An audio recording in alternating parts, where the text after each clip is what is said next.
So last class में हम discuss कर रहे थे क्वेश्चन नंबर 2। क्वेश्चन नंबर 3 से हम शुरू करेंगे, ठीक है। सो क्वेश्चन नंबर 3 क्या है, हमारे पास दो नंबर हैं, कोई भी आपके पास दो नंबर हैं एंड देन मैंने लार्जर नंबर को x माना हुआ है, स्मॉलर नंबर को y माना हुआ है, ठीक है। क्वेश्चन में दे रखा है इनका डिफरेंस कितना आ रहा है, 26 आ रहा है। सो डिफरेंस में हम क्या करते हैं, डिफरेंस और सब्ट्रैक्शन में एक डिफरेंस है। सब्ट्रैक्शन हमेशा बड़े नंबर में से करा जाता है और डिफरेंस में आप किसी नंबर में से किसी को भी माइनस कर सकते हैं, ठीक है। क्योंकि ये नंबर पॉजिटिव आ रहा है तो दैट मीन मैं बड़े नंबर में से छोटे नंबर को माइनस करूँगा। सो हमारा पहला केस बन रहा है, पहली इक्वेशन बन गई, ठीक है। हमारे पास लार्जर नंबर में से स्मॉलर नंबर को माइनस करा तो डिफरेंस कितना आया, 26 आया, पॉजिटिव है, इसलिए बड़े नंबर में से छोटे नंबर को जब माइनस करेंगे तो पॉजिटिव आएगा। केस 2 क्या है, केस 2 में दे रखा है वन ऑफ नंबर, जो हमारे पास एक नंबर है इन दोनों में से, वो क्या है, is 3 times than the other, ठीक है। सो ऐसा तभी पॉसिबल है जो हमारे पास लार्जर नंबर होगा वो ऑलरेडी बड़ा होगा। So x equal to 3 times of y, ठीक है। एक नंबर दूसरे नंबर का 3 टाइम्स है, ठीक। तो y इक्वल टू 3x नहीं लिखेंगे, x क्योंकि बड़ा है तो बड़े नंबर की ओर मल्टीप्लिकेशन का साइन नहीं लगेगा, ठीक है। छोटे नंबर को इसलिए मल्टीप्लाई कर रखा है और ये इसके बराबर है, ठीक है। तो x इक्वल टू 3y, ये हमारी इक्वेशन नंबर 2 बन गई। इक्वेशन नंबर 2 बन गई तो इक्वेशन 1 और 2 को आप सॉल्व करेंगे, सो हमारे पास x और y की वैल्यू आ जाएंगी, ठीक है। इसी का सेकंड पार्ट देखते हैं। सेकंड पार्ट में क्या दे रखा है, हमारे पास दे रखे हैं दो सप्लीमेंट्री एंगल हैं, ठीक है। टू सप्लीमेंट्री एंगल हमारे पास हैं। तो हमें पता है सप्लीमेंट्री एंगल जो हमारे पास होते हैं उनका सम कितना आता है, उनको जब आप ऐड करते हैं तो 180 डिग्री आता है। सो फर्स्ट लाइन से हमारे पास फर्स्ट केस बन गया जिसमें x प्लस वाई का सम कितना आ रहा है, 180 डिग्री आ रहा है, ठीक है। सेकेंड केस में दे रखा है larger angle is greater than 18 degree by smaller angle, ठीक है। सो लार्जर एंगल हम इसमें से x को लेट कर लेते हैं, ठीक है।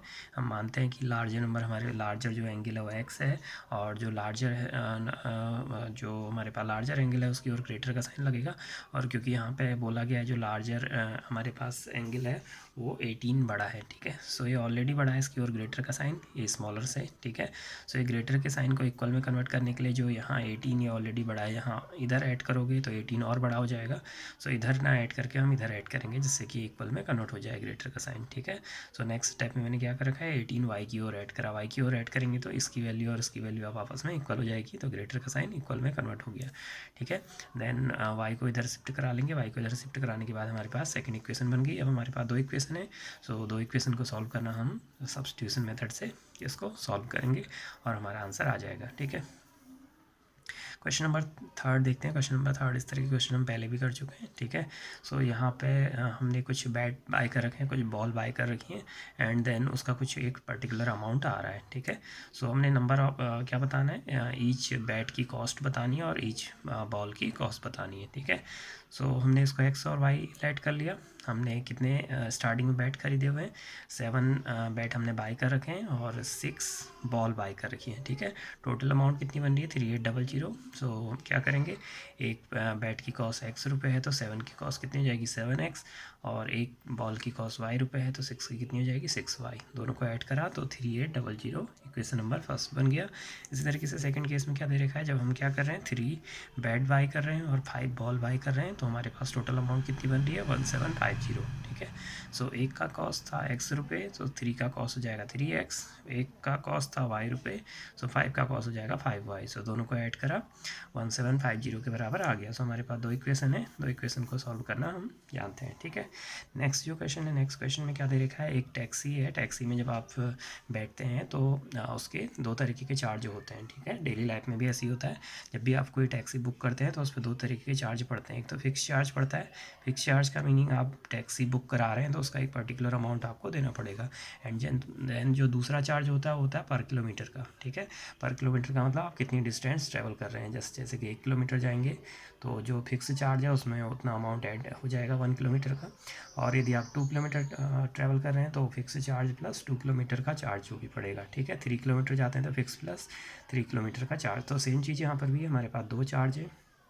तो फर्स्ट चार्ज को मैंने x रुपये लेट कर लिया जो कि फिक्स चार्ज है, और जो हमारे पास पर किलोमीटर चार्ज है यानी कि हर 1 किलोमीटर यानी कि 1 किलोमीटर जाएंगे तो उसके लिए y रुपये हमको देने पड़ेंगे, ठीक है। सो जो फर्स्ट केस है, फर्स्ट केस में कोई पर्सन है जो कि 10 किलोमीटर ट्रैवल करता है, ठीक है, और कितनी अमाउंट पे करता है, 105 अमाउंट पे करता है, ठीक है। सो इसने क्या करे होंगे, दो तरीके के चार्ज पे करे होंगे, एक तो फिक्स चार्ज है ही है और दूसरा पर किलोमीटर। तो फिक्स चार्ज तो 100 रुपये पड़ना ही पड़ना है जो कि हमने देना ही देना है, और दूसरा पड़ना है पर किलोमीटर यानी कि 1 किलोमीटर के y रुपये पड़ रहे हैं। तो क्योंकि इसने कितना किलोमीटर ट्रैवल कर रखा है, 10 किलोमीटर, तो इसको कितने रुपये और कितने 1 किलोमीटर का y है तो 10 किलोमीटर का कितना हो जाएगा, 10y हो जाएगा, ठीक है। दोनों को ऐड करके अमाउंट कितनी पे कर रहा है वो पर्सन, 105। तो हमारी इक्वेशन नंबर 1 हो गई, ठीक है। इसी तरीके से इक्वेशन नंबर 2 बनाएंगे। केस नंबर 2 में हमें दे रखा है कोई पर्सन कितने पे करता है, कितने डिस्टेंस ट्रैवल करता है, 15 किलोमीटर। यदि 15 किलोमीटर कोई पर्सन ट्रैवल कर रहा है और उसके बाद वो कितनी अमाउंट पे कर रहा है, 155 रुपये पे कर रहा है। तो सेम चीज़ जैसे पहले इक्वेशन बनाई थी सेम इसी तरीके से बनेगी।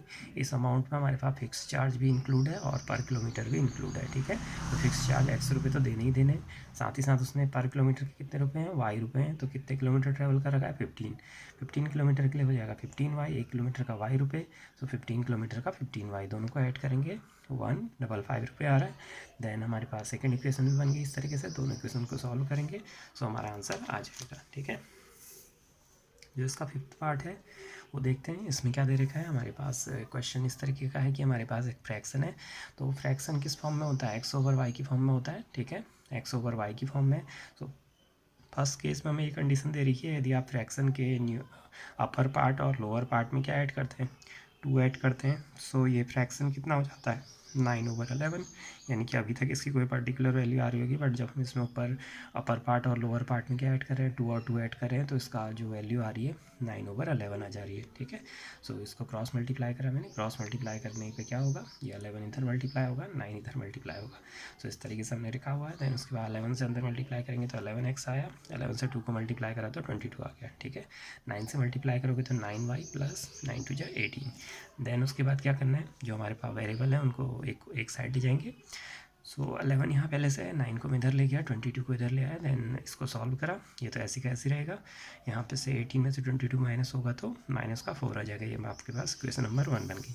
सेम फिर इसी तरीके से दूसरी इक्वेशन भी बनानी है। नेक्स्ट केस में हमारे पास क्या है, जो हमारे पास स्टार्टिंग कंडीशन शुरू करेंगे, एक्स ओवर वाई हमने प्रेडिक्ट कर रखा है, तो इस बार हम क्या ऐड कर रहे हैं, इसमें जो हमारे पास फ्रैक्शन है इसमें ऐड कर रहे हैं 3 अपर पार्ट में, 3 लोअर पार्ट में, तो हमारे पास फ्रैक्शन की वैल्यू भी आ जा रही है 5/6 आ जा रही है, ठीक है।